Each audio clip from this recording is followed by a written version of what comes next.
你有没有想过一个问题？人这一生所有的苦到底是从哪里来的？身体的病痛，感情的破碎，事业的挫败，内心的焦虑，深夜里的辗转反侧，这些苦一件接一件，好像永远没有尽头。你以为熬过这一关就好了，可下一关又来了。你以为换一个人就好了，可同样的问题又出现了。你以为是自己运气不好，可为什么倒霉的总是你？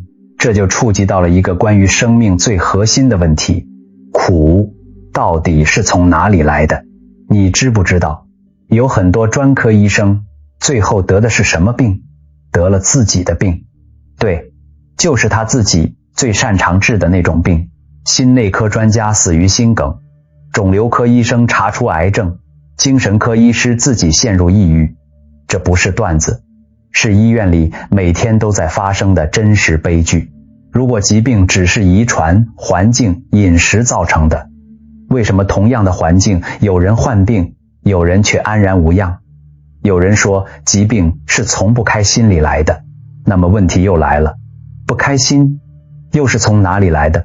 你看，医生给病人扎针，一针下去，病人好了，医生却坏了。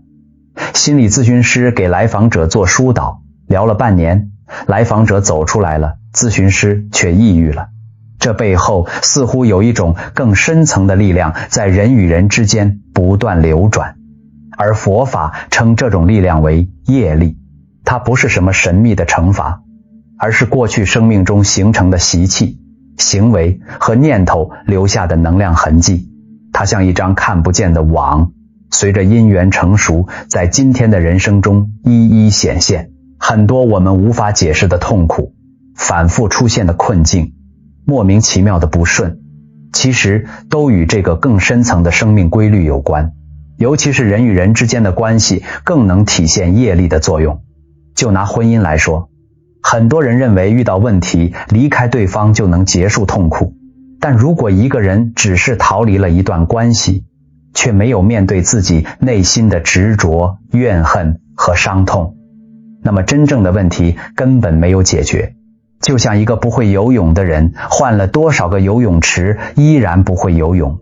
一个人在公司里痛苦，换了另一家公司，如果内在的模式没有改变，同样的困境依然会再次上演。当我们一直认为是别人让我痛苦，是环境造成了我的问题，我们就永远看不到自己的功课，也无法真正改变命运的轨迹。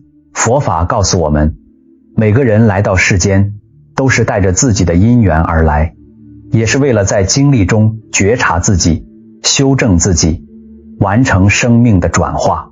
你一天没有觉醒，就可能一天被过去的习气和业力牵引，在同一个坑里反复跌倒。人这一生所有的坎坷、病痛、低谷、磨难、人情不顺、生活困顿，从来都不是凭空而来的。佛家讲因果，凡人讲命运，所有苦的根源都是业力的显现。所谓业，不是迷信的枷锁，而是我们过去的执念、怨恨、自私、偏执积攒下的亏欠。人生修行最核心的功课，从不是求富贵、求顺遂、求无忧，而是消业。业力不除，好运难来；心结不解，人生难顺。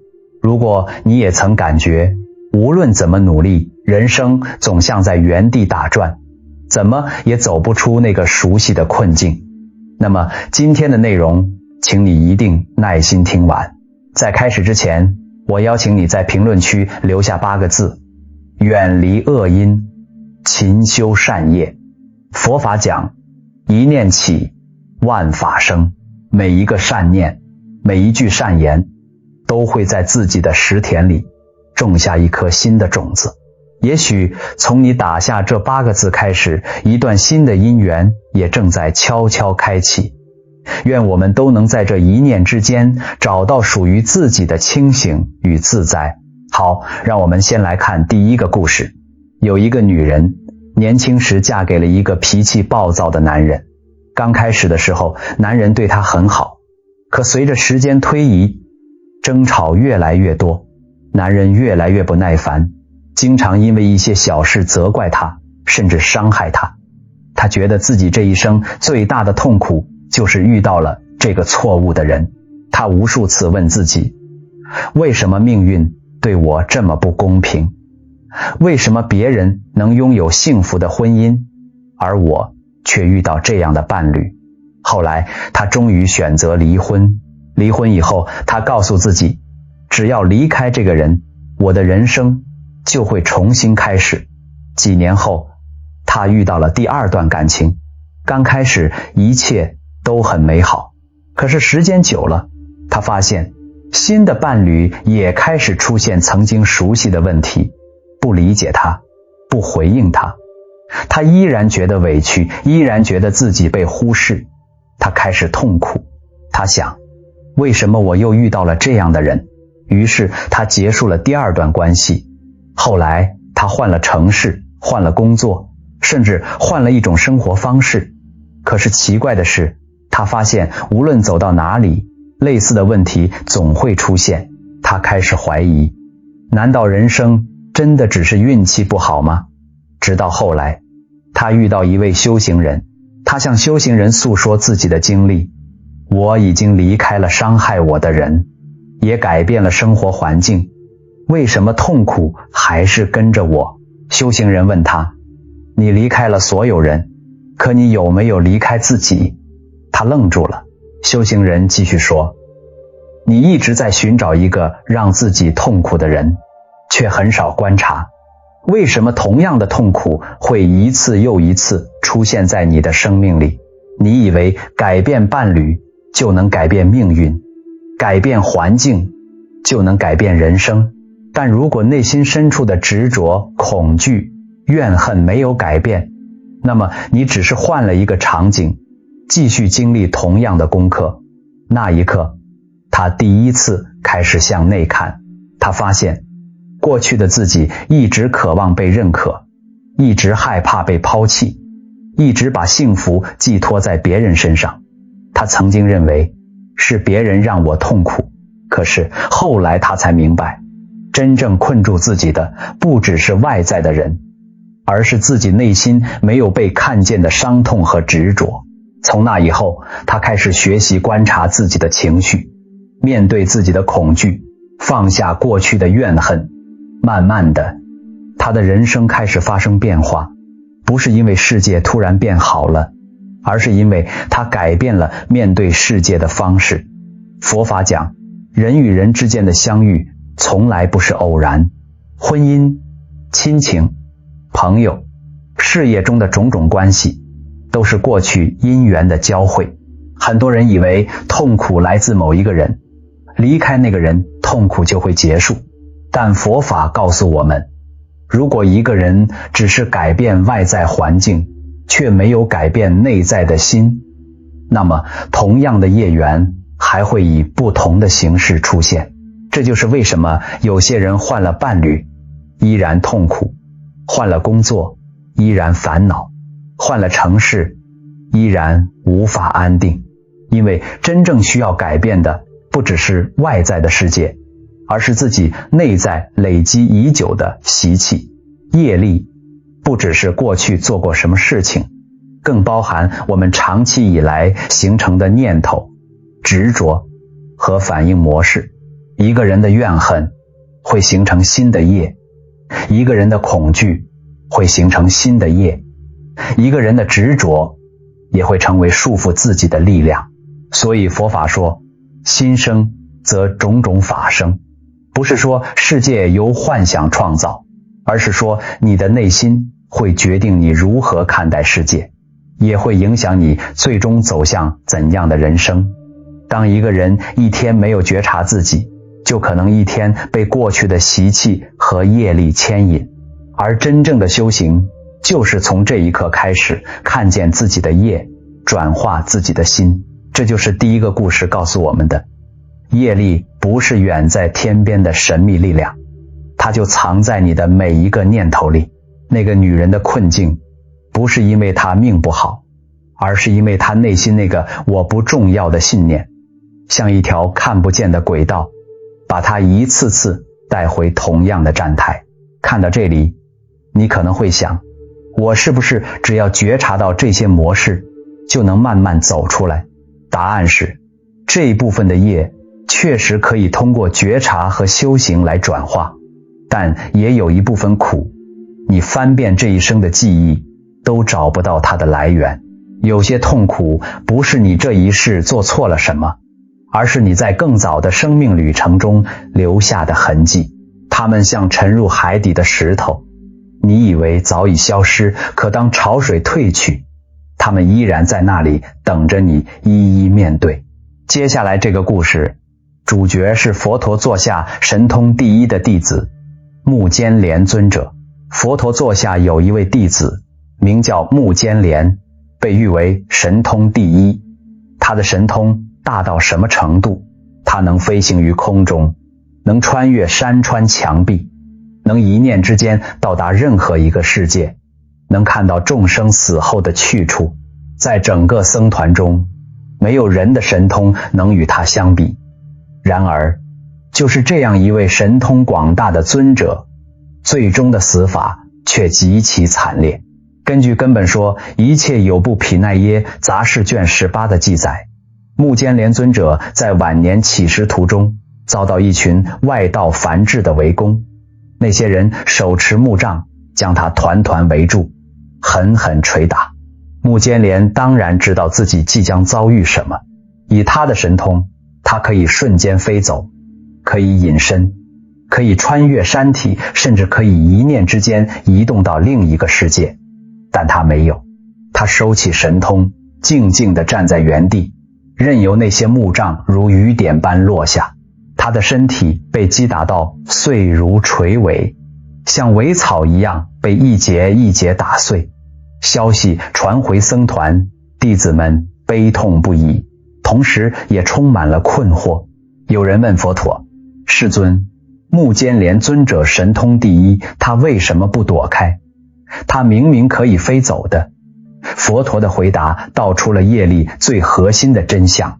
佛陀说，大目犍连自所作业，无人代受。目犍连自己所造的业，没有人能代替他承受。接着，佛陀讲述了目犍连在过去世的一段公案。乃往古稀，于一城处，有一婆罗门妻旦一男。男孩长大后，父母为他娶了媳妇。儿子对妻子极为爱恋，母亲因此对媳妇心生嗔恨。儿子见状，对母亲也生起了愤恨心，不再敬重。母亲责备他说，你爱你的妻子，竟与我相违。媳妇听到这话，也对婆婆生起了恶念。这个老母年过荣华，都已这把年纪了，还不从丈夫身边退开，反倒在我丈夫面前说我的不是。从此以后，夫妻二人常在心中寻求母亲的过错。后来有一天，媳妇又见到公婆做一些私密的事，便去告诉丈夫，两人共同生起了嗔愤。儿子对妻子说，这愚痴老貌之辈，尚且不懂得惜心，与我少年之时强生言责。就在这个时刻，他升起了一个极其恶劣的念头，并且说出了那句让他付出500世惨痛代价的话，如何得有勇力之人，打彼身形碎如垂尾？怎样才能找到一个勇猛有力的人，把他的身体打得像苇草一样碎成一节一节？佛陀对弟子们说，勿生意念，往时婆罗门子即大目连，那个往昔对母亲生恶念出恶语的婆罗门子，就是今天的目犍连。由于他对父母发生了恶念，做了无义之言，他在500生中身常被打碎如垂尾，乃至今日最后生身与我弟子声闻众中神通第一，上受私报。也就是说，从那一世开始，目犍连在整整500世的生命里，每一世都被人打得像苇草一样粉碎。即使到了这一世，他已经证得阿罗汉果，成为佛陀弟子中神通第一的人，依然无法逃脱这个果报。佛陀最后告诫弟子们，先所作业必须自受，无人代当。你过去所造的业必须由你自己承受，没有人能代替你。目犍连尊者用他的圆寂向我们展示了业力最残酷也最公正的一面。神通敌不过业力，你修行再高，境界再深，神通再大，也无法抹去你曾经种下的因。那一句对母亲发出的恶语，经过500世的流转，依然在最后一世以碎如垂尾的方式精确兑现，没有任何力量可以阻挡。这不是惩罚，这是因果的自然法则。就像你种下一颗苹果种子，它会长出苹果树；你种下一颗毒草的种子，它会长出毒草。没有人惩罚你，是自然法则在运作。业力也是如此。2个故事连起来，就是业力完整的画像。第一个故事告诉你，业是从一个念头开始的，你今天的每一个念头都在塑造你明天的命运。第2个故事告诉你，业的力量超越一世，而且极其精确。目犍连尊者那一句对母亲的恶语，经历了500世的流转，依然没有消散，最终以完全相同的方式碎如垂尾，在最后一世精确兑现。你过去世种下的因，即使经过了无数劫，只要没有被转化，依然会在因缘成熟时回到你身上，而且方式往往与你当初种因时惊人的相似。小业是你每天的念头和行为累积出来的生命轨迹，大业是你无数生命历程中留下的痕迹。两者交织在一起，构成了你此刻正在经历的一切。你现在遇到的每一件事，好的、坏的、莫名其妙的、无法解释的，都不是偶然，它们是你过去种下的因，在今天结出的果。你以为是命运在捉弄你，其实是你自己在面对自己。佛教讲业力，不是笼统的说善有善报，恶有恶报，它有非常精确的运作规律，归纳起来有4个。第一，业决定一切。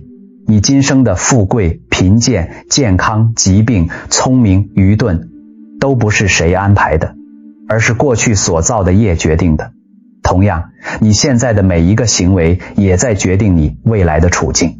正如佛说《造塔功德经》所言，假使百千劫，所作业不亡，因缘会遇时，果报还自受。你造下的业，哪怕经过千百劫的时间，也不会自动消失，只要因缘具足，它就会结果。第二，业不作不得，没有造过的业不会平白无故得到果报，你不会因为别人的恶业而受苦，也不会因为别人的善业而得福，每个人承担自己的业。第3条，业作以不失，只要是你造过的业，哪怕经过百千劫，业种也不会自动消失，它就像一颗埋在土里的种子，只要条件合适，就一定会发芽。目犍连尊者的故事，就是对这条定律最震撼的印证。那一句对母亲的恶语，经历了500世的流转，无量劫的修行，正果、神通依然没有消散，最终在因缘成熟时，以碎如垂尾的方式回到了他身上。连佛陀都改变不了这个结果，因为因果的法则是宇宙间最公平的秩序。地藏经里说，父子至亲，其路个别，纵然相逢，无肯代受。即使是亲生父子，也无法代替对方承受业果。你自己的业，终究要你自己去面对。第4，业可转变，这是最重要的一条。业力不是固定不变的，虽然已造的业不会消失，但通过忏悔、行善、修心、念佛，可以改变业力成熟的方式和程度。重业可以轻报，定业可以转化，这正是佛教讲因果的意义。所不是让你认命，而是让你知道怎么改。那么普通人到底该如何消业呢？答案只有2个字：修行。因为在佛法看来，消业并不是逃避因果，而是开始看见因果，改变因果的过程。很多宗教的修行第一步都是让人净化自己的生命，因为如果旧的业力没有被转化，过去形成的习气和执着就会不断推动我们重复经历痛苦。所以从某种意义上来说，业并不是一个坏东西，它更像是生命发出的提醒。为什么我们会不开心？为什么会痛苦？为什么某些事情总是一再发生？这些并不是为了惩罚我们，而是在告诉我们，这里还有一个没有被看见的问题，还有一个需要觉察和改变的地方。不开心其实就是内在生命在提醒你，该回头看看自己的心了。这也是轮回真正的意义，不是简单的重复生死，而是在一次次经历中让我们看见自己的无明，完成自己的转变。比如夫妻之间的关系也是如此。很多人认为婚姻结束了，问题就结束了，但从佛法的角度看，真正的问题不在于关系形式是否存在，而在于2个人之间形成的那些情感纠缠是否真正被化解。人与人之间的业不只是发生在外在行为上，更发生在彼此的心念交汇之中。爱也好，恨也好，执着也好，怨恨也好，都会留下痕迹。如果一段关系结束时带着深深的不甘、愤怒和仇恨，那么表面上2个人分开了，但内心的结并没有解开。就像一个伤口，如果只是把外面的纱布拆掉，却没有真正清理里面的创伤，它依然会继续影响生命。真正需要结束的不是那个人，而是自己内心对那个人的执着、怨恨和痛苦。否则换一个环境，换一个伴侣，换一种生活，旧有的模式依然可能再次出现。所以人生中的很多苦难其实都在提醒我们，是时候面对自己了。生命深处一直有一个微小的声音在告诉我们，要消除过去的业，要提升自己的心，要走向觉醒，要让自己成为一个更有智慧、更有慈悲的人。这个声音就是我们内在清明的觉知。只是很多人一生都没有听见这个声音，因为他们一直跟随着外界而活，跟随别人的评价，跟随社会的标准，跟随自己的欲望和情绪，被自己的习气牵引，却忘记了自己本来拥有一个能够觉察这一切的心。佛法讲心生万法，并不是说世界完全由幻想创造，而是说我们如何看待世界，如何回应世界，会决定我们最终经历怎样的人生。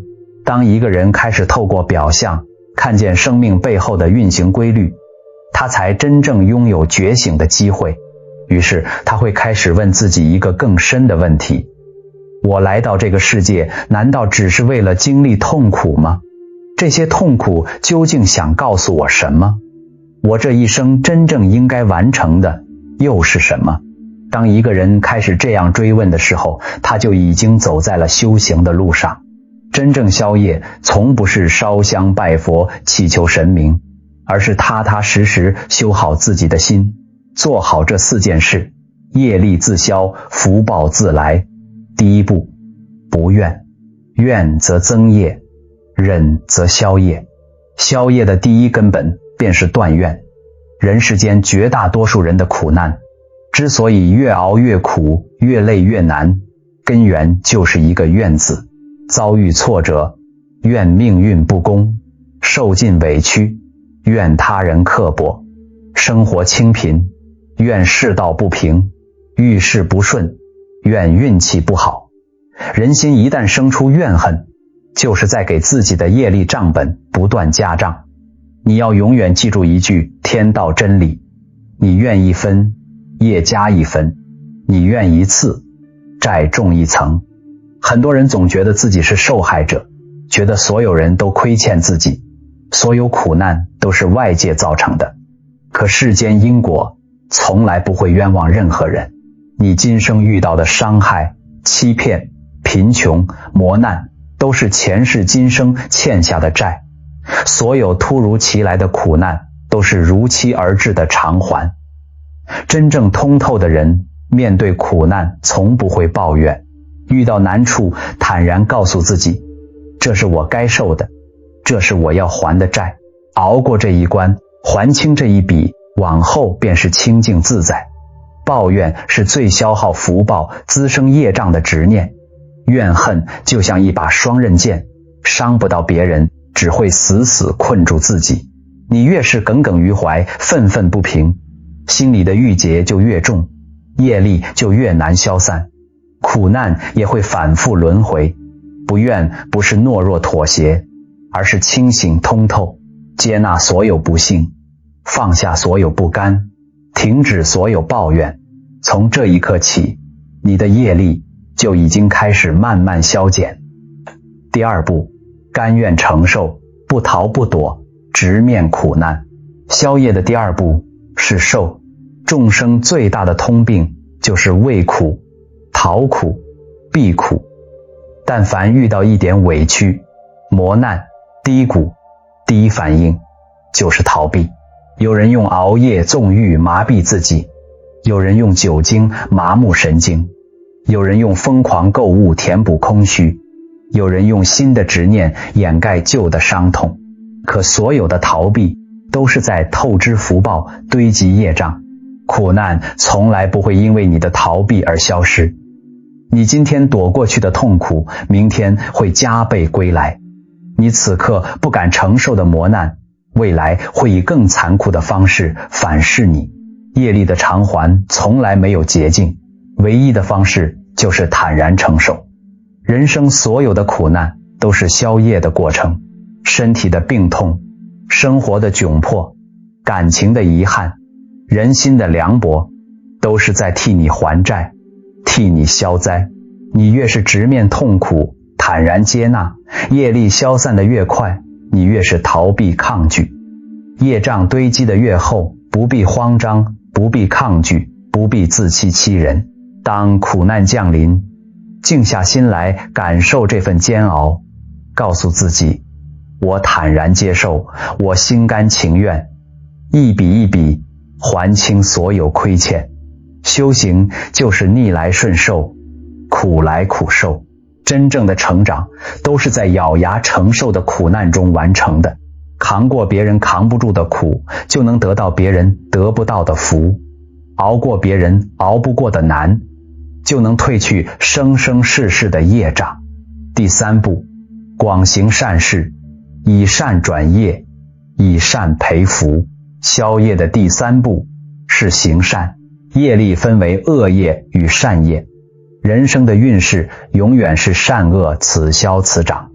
当恶业缠身，人生低谷时，最好的破局方式就是种善因积善德，用善行转化恶业。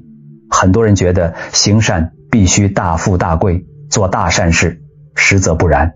天道酬善，从不看功德大小，只看心念真假。行善从不是刻意的施舍，而是发自内心的温柔，是藏在生活里的细碎善意。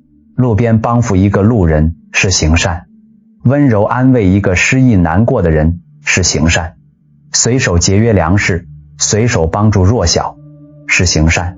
哪怕只是一句温暖的宽慰，一次包容的退让，都是在积累福报，转化业力。每一次真诚的善意，都是一束照亮人生的光。每一件微小的善事，都在冲刷心底的恶业。恶业是堆积的阴霾，善念是驱散黑暗的暖阳。你持续行善，善念就会覆盖恶念，善因就会抵消恶债。慢慢的，身上的戾气会消散，心底的郁结会解开，身边的贵人会变多，人生的困境会慢慢松动。行善最神奇的力量就是改运，它不能立刻让你大富大贵，但能慢慢净化你的心性，消散你的业障，让你的人生越走越顺，越活越通透。日日行善，时时修心，业力自转，福报自来。第4步，允许情绪流动，不压不堵，释放业力。消业的第4步是接纳情绪，允许自己疼痛。很多人的业障都堵在了心里，成年人总习惯伪装坚强，难过不说，委屈不诉，痛苦不泄，所有的心酸、不甘、煎熬、委屈全部压在心底深处。可人心不是铁石，情绪从来压抑不得，压抑情绪就是封存业力，释放情绪就是消散业障。心里疼就大大方方难过，心里苦就安安心心流泪，不必假装坚强，不必故作洒脱，不必逼着自己万事隐忍。眼泪不是懦弱，是情绪的出口，是业力的流淌。很多人之所以常年抑郁、焦虑、内耗，身体多病，运势低迷，就是因为心事积压太多，业力堵在五脏六腑，无处排解。你越是隐忍压抑，心结越重，业障越深，磨难越反复。难过就倾诉，委屈就释放，痛苦就流泪。不用克制自己的情绪，不用强迫自己故作通透。人非圣贤，皆有七情六欲，允许自己脆弱，允许自己疼痛，是最高级的修行。哭过，痛过，释然过，心里的重担就会卸下，淤积的业力就会流散，情绪通透了，内心就清净了，业障消散了，人生自然轻松顺遂。人这一生消业，本质就是修心，不愿止恶增业之缘，承受了结过往之债，行善积累今生之福，释怀疏通心底之障。人生所有的苦难都是渡你的劫难，所有的业力都是成就你的铺垫。踏踏实实修好这4点，放下怨恨，直面苦难，常行善事，善待自己，业消福至，万事皆安。说到这里，我想问你一个问题，不用回答我，只需要安静地问问自己，你生命中那些反复出现的苦难，你真的看懂了吗？每一次你以为自己倒霉，其实是你的业在提醒你；每一次你觉得命运不公，其实是你的业在敲你的门。你经历的每一份委屈，每一次跌倒，每一段让你痛彻心扉的关系，都不是偶然，它们是你过去种下的因，在今天结出的果。你以为是命运在捉弄你，其实是你自己在面对自己。你的所有苦难都是你的业，这不是惩罚，这是因果的自然法则。就像你种下一颗苹果种子，它会长出苹果树；你种下一颗毒草的种子，它会长出毒草。没有人惩罚你，是自然法则在运作，你的业力也是如此。可你要知道，业力不是你的命运，它只是你还没醒来的惯性。你醒了，它就断了。当你做到以上4步，不怨、能受、行善、释怀，你就完成了一件最珍贵的事。你不再做自己业力的囚徒，那些重复了半辈子的痛苦模式到你这里终止了。你不需要像木坚连那样用血肉之躯去偿还500世的业力，你只需要做一件事，看见它，看见那个从童年时期就种下的念头，看见那个被重复了无数次的模式，看见那条被你踩得光滑的老路，看见的那一刻就是业力断裂的开始。很多人一生都在对抗命运，却不知道命运的本质是从未被察觉的业力惯性。真正改命从来不是求神拜佛，而是清醒地看见自己身上重复的痛苦剧本。然后亲手剪断那条锁链。业力不是宿命的枷锁，而是等待你亲手剪断的链条。等你觉醒改变的那一刻，便是苦难轮回的终点。如果你也曾被某个反复出现的困境所困扰，如果你也曾在家族的业力循环里挣扎，欢迎你在评论区打出那8个字：远离恶因，勤修善业，种下一颗觉醒的种子。也愿这份祝福能回向给你和你身边的人。愿我们都能在这一念之间找到属于自己的自在与安宁。最后送给大家一句话：你的所有苦难都是你的业，但你的所有觉醒都是你的解脱。南无阿弥陀佛。